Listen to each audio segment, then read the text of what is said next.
दोस्तों, अब हम इस सबक का अगला वीडियो लेक्चर शुरू करने जा रहे हैं। Part 3 1.2 an encounter of a special kind. Okay, without losing any time I gathered a stout stick in one hand and hurled a piece of stone at the marauding langur। मुसन्निफ बता रहे हैं कि वक्त को ना गवाते हुए, वक्त को ज़ाया ना करते हुए उन्होंने एक स्टाउट यानी मजबूत लकड़ी, स्टिक यानी लकड़ी हाथ में ली, एक हाथ में ली, and hurled a piece of stone at the marauding langur, और उस मेराउंडिंग यानी हमलावर लंगूर के ऊपर उन्होंने हर्ल्ड करना यानी फेंकना, पीस ऑफ स्टोन यानी पत्थर का टुकड़ा, है ना। उन्होंने क्या किया, एक पत्थर के टुकड़े को उस हमलावर बंदर के ऊपर फेंका। The langur was so infuriated that it hardly took any notice of my assault। उसी तरह वो बंदर इन्फ्यूरिएटेड हो गया था, बहुत ज्यादा गुस्से में आ गया, और इतना गुस्से में आ गया कि उसे मेरा जो असॉल्ट मैंने जो किया था, असॉल्ट कहते हैं हमले को, उस हमले की तरफ वो बिल्कुल भी परवाह नहीं कर रहा था, उसकी तरफ नहीं देख रहा था, उसे कोई नोटिस नहीं कर रहा था। बट देन फिर तब I started throwing more stones, और उसी तरह फिर मैंने बहुत ज़्यादा स्टोन जो है, पत्थर जो है, वो उसके ऊपर बरसाना शुरू किए, फेंकना शुरू किए। The dogs on their part raise their pitch of cry, और उसी तरह जो कुत्तों की जो टोली थी वो उस साइड में खड़ी हुई थी, उन्होंने भी अपनी आवाज़ को बुलंद किया, यानी पिच ऑफ क्राई यानी आवाज़ का शोर और ज़्यादा किया, यानी बहुत ज़्यादा आवाज़ें वहाँ पर कुत्तों की भी आने लग गई। Next paragraph. The changed circumstances and the sudden unexpected attack from unknown quarters forced the langur to drop the baby from the sloping roof over the veranda. यहाँ पर मुसन्निफ बता रहे हैं कि बदलते हुए हालात और अचानक गैर मुतवक्का अटैक, हमला, फ्रॉम अननोन क्वार्टर यानी एक नामालूम जगह से, the langur drop the baby from the sloping roof over the वरांडा, और इस तरीके से उस मेल लंगूर ने उस बेबी लंगूर को छोड़ने के अलावा उसके पास कोई रास्ता नहीं था, फेंकने के अलावा कोई दूसरा रास्ता बचा नहीं था। फ्रॉम द रूफ यानी रूफ के ऊपर से।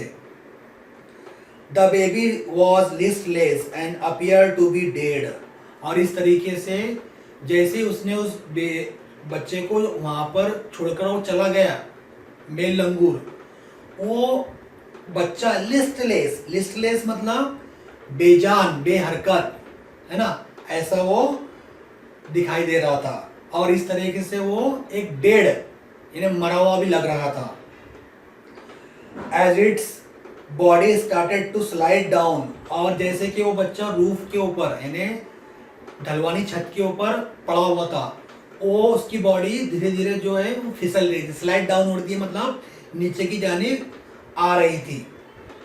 The excitement of the pack of the dogs grew manifold at the prospect of a good kill and meal।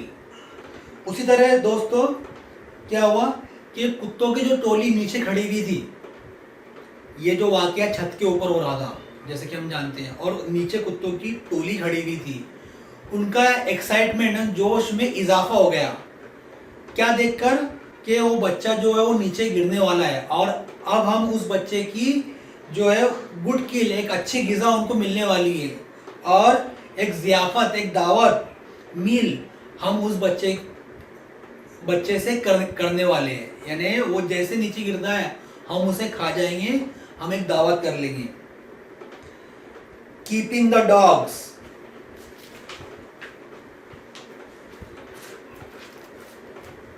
Eight bay with the stick, उसी तरह हमारे मुसन्निफ के हाथ में स्टिक होती है, उस स्टिक से वो कुत्तों को दूर भगाते हैं, है ना, दूर ढकलते हुए, दूर भगाते हुए।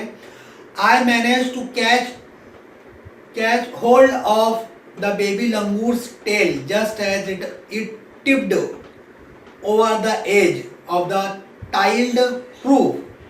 उसी तरह जो हमारे मुसन्निफ होते हैं वो उस लंगूर की जो दुम होती है, टेल होती है, उसको हाथ में लेने में कामयाब हो जाते हैं, यानी पकड़ने में कामयाब हो जाते हैं उस टाइल्ड रूफ से। उस टाइल्ड रूफ का जो एज होता है, यानी जो किनारा होता है, वो बच्चा जो है नीचे गिरने वाला होता है उस रूफ से, वो टाइल्ड रूफ से। तो मुसन्निफ किसी तरह उस बच्चे की दुम को पकड़ने में कामयाब हो जाते हैं, यानी उसे बचा लेते हैं गिरने से। The baby appeared inert and lifeless, और इस तरह वो बच्चा इनर्ट यानी बेहरकत, मोशनलेस और लाइफलेस, बेजान दिखाई दे रहा था, नजर आ रहा था। It was indeed a male baby, और यकीनन वाकई इंडीड वो एक नर बच्चा था। बाय दिस टाइम, इस वक्त, my parents and sisters had come out on the veranda and were witness my rescue operation, और उसी दरमियान मेरे जो पेरेंट्स थे, वालिदैन थे, और मेरी जो बहनें थी वो घर से बाहर आ गई, और मेरा जो रेस्क्यू ऑपरेशन था, बचाव की जो मुहिम थी, वो इसके गवाह बन गए। Some of our neighbors had also gathered in the distance. उसी तरह मेरे कुछ दूरी पर मेरे जो नेबर्स थे, मेरे जो पड़ोसी थे, वो भी कुछ दूरी से इस वाक़े को देख रहे थे। अगला पैराग्राफ लेते हैं दोस्तों। I took the baby langur to our backyard and gently laid him on the floor inside the poultry coop. उस तरह मुसन्निफ ने उस बेबी लंगूर को अपने बैकयार्ड में लेकर गए। बैकयार्ड यानी जो घर का पिछला हिस्सा होता है, सहन जिसको कहते हैं, वहाँ पर पोल्ट्री कूप यानी मुर्गियों के दड़बा था, उसकी फर्श पर उसे जेंटली यानी बहुत ही नरमी से उसके अंदर रखा। His body was full of deep bites and scratched. उसका बदन दांतों से काटे जाने और खुरचे जाने के बाइश गहरे जख्मों से भरा हुआ था, यानी उसके शरीर पर, बदन के ऊपर बहुत सारे जख्म आ चुके थे। Blood was oozing from the some of the wounds, और उसी तरह उसके वुंड्स कहते हैं जख्मों को, उसके जख्मों से बहुत ज्यादा खून जो है निकल रहा था। ऊज आउट होना या निकलना, रिसना। द बेबी रिमेन मोशनलेस, और उसी तरह जो वो बच्चा था वो मोशनलेस हो गया था, यानी बेहरकत हो चुका था। My father provided first aid to clean the wounds and stop the bleeding. उसी तरह मेरे वालिद भी वहाँ पर आ गए, उन्होंने उस बच्चे के बदन से जो खून निकल रहा था उसको रोकने के लिए और उस खून को साफ करने के लिए फर्स्ट एड यानी तिब्बी जो इमदाद होती है, इब्तिदाई तिब्बी इमदाद का बॉक्स जो होता है वो ला कर दिया।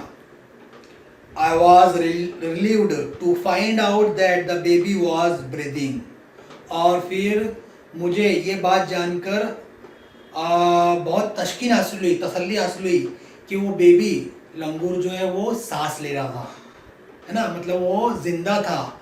ये बात जानकर मुझे बहुत ही तस्कीन और सुकून हासिल हुआ। Even though his breaths were shallow, हालांकि उसकी जो ब्रीथ थी यानी सांसें थी वो कम गहरी थी, यानी हल्की हल्की चल रही थी। अगला पैराग्राफ देखते हैं दोस्तों। Splashes of cold water made the baby stir and after a few shaky attempts he sat up. कुछ ठंडे पानी की बूंदे उसके ऊपर छिड़की गई। स्प्लैश करना, छिड़कना, और छिड़कने के बाद वो थोड़ा सा होश में आ गया। स्टर अप होना है ना, होश में आना।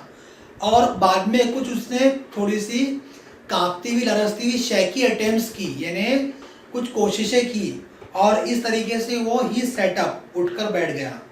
He was in a state of shock and started trembling like a leaf in the wind, और इस तरीके से वो एक सदमे की हालत में था, और साथ ही साथ उसने एक trembling like a leaf in the wounds, यानी वो जरा सहमा हुआ बच्चा आंधी में लरसते पत्ते की तरह कांप रहा था। यानी वो छोटा बच्चा एक ऐसा लग रहा था कि जैसे आंधी में एक पत्ता जो होता है वो कांपता है, ऐसे वो कांप रहा था।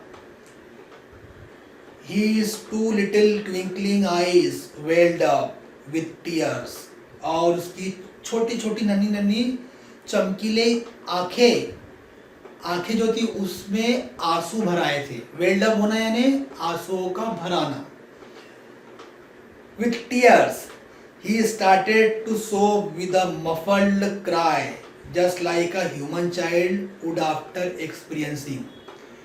इसने दबी दबी चीखों के दरमियान सिसकियां लेना शुरू कर दिया, बिल्कुल उसी तरह जैसे जख्म खुर्दा इंसानी बच्चा करता है।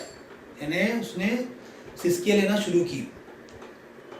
ट्रॉमा, देखो ट्रॉमा लफ्ज है यहाँ पर दोस्तों। ट्रॉमा का जो मीनिंग होता है वो तकलीफ की होता है। यानी तकलीफ में वो जिस तरह की तकलीफ वो महसूस कर रहा था उसमें उसने सिसकियां लेना शुरू कर दी। I offered him a peeled banana which he accepted with his unsteady hand and began taking hesitant bites. उज़रे मुसन्निफ ने उसे एक छीला हुआ, पील्ड बनाना मतलब छीला हुआ केला उसको पेश किया। Which he accepted his unsteady hand, और उसने वो उस केले को कबूल किया, लिया। कैसे हाथों से?